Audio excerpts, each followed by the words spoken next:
Në muajin maj 2024 u krijuan dy komisionet e posaçme parlamentare, Xhafaj dhe Braçe, me objekt veprimtarie kundër SPAK-ut dhe institucioneve të drejtësisë së re dhe kundër mediave të lira që nuk i kanë friksuar, nënshtruar e nuk kanë mundur t'i blejnë. Me urdhër të Sali Berishës, PD nuk ka marrë pjesë publikisht në komisionet anti-SPAK e antimedia të drejtuar nga Fatmir Xhafaj dhe Erion Braçe, por ka marrë pjesë de facto skutave, sepse Sali Berisha dhe Edi Rama janë në të njëjtën linjë, në të njëjtin front sulmi kundër drejtësisë, njëri në proces gjykimi e hetimi për disa dosje aferash dhe krimesh të rënda, ndërsa tjetri në hetim për shumë afera korrupsioni por i paprekur nga që ka mandat kryeministri. Prandaj Sali Berisha që ka ankimuar në gjykatën kushtetuese dhe vendime qeverie ligje rutin, atje edhe vendimin për mbylljen e TikTok nuk ka ankimuar dy vendimet për ngritjen e komisioneve antikushtetuese kundër pavarësisë së SPAK-ut, drejtësisë dhe lirisë së mediave. Në pushtetin e parë, Sali Berisha krijoi drejtësinë e plepave, dhunoi e burgosi gazetar, ndërsa në pushtetin e dytë kërcënoi Joshi e përdori drejtësinë dhe bleu pronarët e mediave duke i përdorur, por të njëjtat marifete do bëj edhe nëse i realizohet ëndra për të riardhur në pushtet, edhe Edi Rama gjatë 12 viteve në pushtet.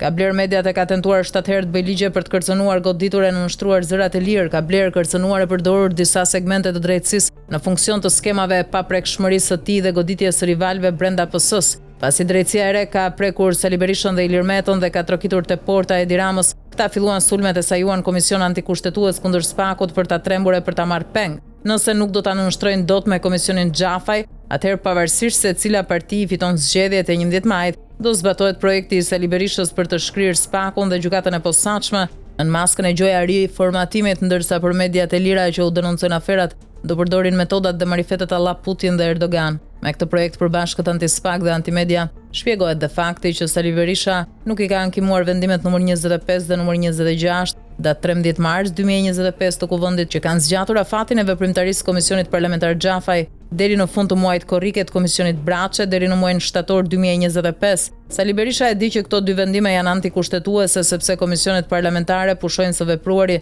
dhe shfuqizohen 4 muaj para zgjedhjeve, por ai nuk i çon në kushtetuese as tani që po u zgjatet afati kur parlamenti është mbyllur.